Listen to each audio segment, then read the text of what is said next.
তবে একটা হাদিস থেকে বোঝা যায়, আবু হুরায়রা রাদিয়াল্লাহু আনহু বলছেন যে কুন্না মান নবী সাল্লাল্লাহু আলাইহি ওয়াসাল্লাম, একদা আমরা রাসূল সাল্লাল্লাহু আলাইহি ওয়াসাল্লামের সাথে ছিলাম। ইজ ওয়াজবাতান, হঠাৎ একটা শব্দ শুনলাম। আমরা বললাম আল্লাহর নবী এটা কিসের শব্দ? তখন আল্লাহর নবী বলছেন যে হাযা হাজারুন রুমিয়া বি ফিন নার মুনযু সাবিনা খরিফা। এটা হলো ওই পাথরের শব্দ, যেই পাথরটা আল্লাহ আজ থেকে 70 বছর পূর্বে জাহান্নামের মুখে ছেড়ে দিয়েছিল, আর 70 বছর লাগলো শুধু জাহান্নামের তলদেশে পাথরটা পড়তে। তার মানে যারা সিরাত কেটে রাস্তা পার হতে চাইবে, পার হলেই জান্নাত, কিন্তু পাপের কারণে পুলসিরাত পার হতে পারবে না, কেটে পড়ে যাবে, তো জাহান্নামে পড়তে লাগবে 70 বছর। কত বছর? 70 বছর। জাহান্নামীদের পড়তেই লাগবে 70 বছর। আপনাকে কি দিয়ে বুঝাই জাহান্নাম কত কঠিন, কবরের শাস্তি কত কঠিন, বিচারের ভয়াবহতা কত কঠিন। তাই তো প্রতিদান, আমল ভালো হলে প্রতিদান ভালো, আমল খারাপ হলে প্রতিদান খারাপ। আল্লাহর নবী বলছেন পরকাল ধেয়ে আসছে, দুনিয়া তোমাদেরকে ফাঁকি দিচ্ছে। দুনিয়া আপনি যতই ধরার চেষ্টা করেন, আপনি মনে করছেন যে কোনো মূল্যে নেতা হতে হবে, নেতা হওয়ার একদিন পরে মরণ এসে যেতে পারে, তো নেতৃত্ব আপনার ভোগ করতে পারবেন না।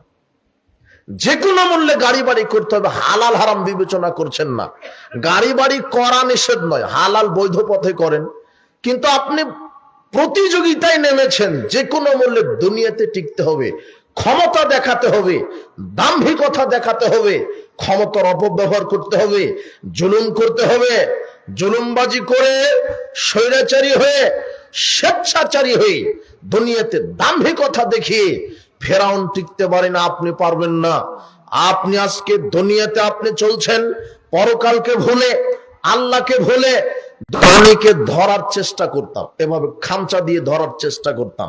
যতই ধরার চেষ্টা করি পানিগুলি আঙুল খেয়ানত করে চলে যায়। আপনি যদি সকাল থেকে সন্ধ্যা পর্যন্ত পানি এভাবে ধরার চেষ্টা করেন, এক ফোঁটা পানি কি ধরতে পারবেন? তো দুনিয়া ওই রকম। আপনি দুনিয়াকে ধরতে চাচ্ছেন, হঠাৎ জিবরাইল এসে আপনার আত্মাটা নিয়ে চলে যাবেন, আপনি দুনিয়া ভোগ করতে পারবেন না। তো যেটা আপনি ভোগ করতে পারবেন না সেটা দখলের জন্য এত প্রতিযোগিতা কেন? অথচ যেটা আপনি ভোগ করতে বাধ্য, হয় জান্নাত না হয় জাহান্নাম, ওটা আপনি বাধ্য, নিশ্চিত। আপনি এখন আপনি যা কিছুই করেন মৃত্যু হবেই, এটা থেকে বাঁচার কোনো উপায় নাই। কিন্তু আপনি মৃত্যু থেকে বাঁচার জন্য কত প্রচেষ্টা। আর জাহান্নাম থেকে আপনি পূজা, উসিলা পূজা এগুলি করব না, আমি শিরক করব না। আপনি বলেছেন হালাল খাও, হারাম খাও না, আমি হালাল খাবো, আজ থেকে হারাম খাবো না। আপনি বলেছেন মানুষের সাথে ভালো আচরণ করব, এই যে করা শুরু করেছি। আপনি ইচ্ছা করলে এই ভালো আমলের মাধ্যমে জাহান্নাম থেকে কি করতে পারেন? বাঁচতে পারেন। আপনার ইচ্ছা, আল্লাহ আপনাকে ইচ্ছা শক্তি দিয়েছে। জাহান্নাম থেকে বাঁচার সুযোগ আছে, জান্নাতে যাওয়ার সুযোগ আছে। কিন্তু আপনি দুনিয়াকে উপার্জনের মাধ্যম বানিয়ে পরকালকে ভুলে গেছেন। আল্লাহ সুবহানাহু ওয়া তাআলা বলছেন ওয়া ফি যালিকা ফালইয়াতানাফাসিল মুতানাফিসুন, তোমরা জান্নাতি ব্যক্তিদেরকে দেখে তারা যা করে তা করার জন্য প্রতিযোগিতা করো। জান্নাতি মানুষেরা যা করে তা দেখে তোমরা প্রতিযোগিতা করো। সারিউ ইলা মাগফিরাতিম মির রাব্বিকুম ওয়া জান্নাতিন আরদুহাস সামাওয়াতু ওয়াল আরদ উইদ্দাত লিল মুত্তাকিন। আল্লাহ বলছেন পৃথিবীর মানুষ, আমার ক্ষমার দিকে দৌড়াতে থাকো, আমার ক্ষমা পাওয়ার জন্য প্রতিযোগিতা করো, তোমাদের প্রতিপালকের নিকটে ক্ষমা নেওয়ার জন্য প্রতিযোগিতা করো, আর জান্নাত পাওয়ার জন্য প্রতিযোগিতা করো, যেই জান্নাতের বিশালতা আকাশ জমিনের সমান। আর ওই জান্নাত আমি প্রস্তুত করেছি যারা আমাকে ভয় করে চলে।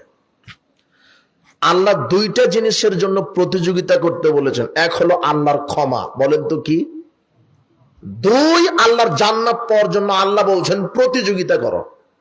আল্লাহর ক্ষমার জন্য প্রতিযোগিতা, যে কোনো মূল্যে আল্লাহর নিকট থেকে ক্ষমা নিতে হবে। আর মানুষের পাপ আল্লাহ ছাড়া মানুষ ক্ষমা করতে পারে না। ওমা ইয়াগফিরুয যুনুবা ইল্লাল্লাহ, কে আছে যে আল্লাহ ছাড়া মানুষের পাপ ক্ষমা করে? তবে পাপ দুই ভাগে বিভক্ত, মানুষের সাথে জড়িত পাপ আর আল্লাহর সাথে জড়িত পাপ। যেটা আল্লাহর সাথে জড়িত পাপ হয়েছে সেটা আল্লাহর কাছে ক্ষমা চাইতে হবে, আর মানুষের সাথে যদি কোনো জড়িত পাপ হয় তাহলে সেটা মানুষের কাছে গিয়ে কি নিতে হবে? ক্ষমা নিতে হবে। যার গীবত করেছেন ওই পাপ আর আল্লাহ ক্ষমা করবে না, যার করেছেন তার কাছে গিয়ে বলতে হবে, ভাই আমার ভুল হয়েছে, অমুক দোকানে চা খেতে খেতে আপনার ব্যাপারে বদনাম করেছি, আপনি ক্ষমা করেন। ওর কাছে ক্ষমা না চাইলে ক্ষমা হবে না। একজনের জমি অন্যায়ভাবে দখল করে নিয়েছেন, তো ওকে জমি ফেরত না দেওয়া পর্যন্ত ক্ষমা হবে না। একজনকে অন্যায়ভাবে চড় থাপ্পড় মেরেছিলেন, ওর কাছে গিয়ে ক্ষমা না চাইলে ক্ষমা হবে না।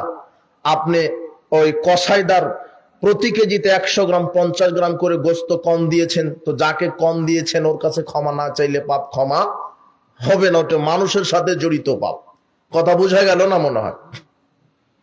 আপনার বাপ মারা গেছে, যখন বাপ মারা গেল তখন সেই দিন আপনার বোনকে জমি বাহির করে দেওয়া লাগতো, এখনো দেননি, এই পাপ আপনার হজ জাকাত তাহাজ্জুদ দিয়ে ক্ষমা হবে না। বিচার মাঠে বোনের জমি কাঁধে বহন করে উঠতে হবে। কথা বোঝা গেল না মনে হয়? মনে হয় যুবক শোনো, তোমরা 2 ভাই বোন, তুমি আর তোমার বোন, তোমার বাপের 3 বিঘা জমি আছে, তোমার বাপ মারা গেছে, তো এখন তোমার বোনকে 1 বিঘা দিয়ে দিতে হবে। আর তোমার কয় বিঘা? 2 বিঘা। তো তোমার বাপ যে মারা গেছে 10 বছর 20 বছর হলো, তবু তো তোমার বোনকে এখনো জমি দাওনি। তখন ওই 1 বিঘা জমি হলো তুমি দুর্নীতিবাজ, বোনের জমি খাচ্ছ। এই মুরব্বি শোনেন, এখনো যদি আপনি বোনের জমি ফেরত না দেন, তাহলে বোনের জমি যদি ধান চাষ করেন, পটল বেগুন চাষ করেন, আর ওই জমি চাষ করা টাকা দিয়ে যদি আপনি উমরা হজ করতে যান, কাবা ঘরে উমরা হজ যাওয়া বহুদূরের কথা, এয়ারপোর্টেই যায়নি হজ। ওটা কাঁধে থাকবে, বোনের 1 বিঘা জমি কোথায় থাকবে? এই যুবক, তোমার ফুপুকে এখনো তোমার বাপ জমি বাহির করে দেয়নি, অথচ বলছে আমি পাক্কা আহলে হাদিস। ও বছরে বছরে উমরা করে। ওটা হলো মানুষের হক, তোমার ফুপুর হক। ঈমান যদি খুব শক্ত হয় তাহলে বাপ মরে যাওয়ার সাথে সাথে বোনকে জমি বাহির করে দিতে হবে, এটা খুব শক্ত ঈমানের পরিচয়। আর ঈমান যদি একটু নরমাল হয় তাহলে দাফন করার পরে। আর যার ঈমানই নাই সে জমি এখনো খেতে আছে, হলো বেঈমান, মুনাফিক। কথা বোঝা গেল না নাকি আমার কথা? যে আপনি যে আপনার বোনের জমি এখনো খাচ্ছেন, আপনার ভিতরে ঈমানই ঢুকেনি এখনো। বোনকে জমি দিয়ে দিবেন, এরপরে তওবা করবেন, তখন ঈমান ঢুকলো, বাস। ওটা মানুষের হক, ওর কাছে ক্ষমা চাইতে হবে, বোনের কাছে ক্ষমা চাইতে হবে। বোন, আমি যে 10 বছর ধরে জমিটা খেলাম, তুই মাফ না করলে তো আল্লাহ করবে না, তো তুই মাফ কর। আর এই যে জমি দিয়ে দিলাম, 1 বিঘা বা 10 কাঠা পাবে, আজকে দিয়ে দিলাম, ভুল হয়েছে, বক্তব্য শুনে এসেছি, ভুল হয়েছে, আজকে তুমি ক্ষমা করো। এভাবে ক্ষমা চাইতে হবে। ওটা মানুষের সাথে জড়িত পাপ। যার গীবত করেছেন তার কাছে গিয়ে ক্ষমা চাইতে হবে, যার হক মেরে খেয়েছেন তার সাথে ক্ষমা চাইতে হবে।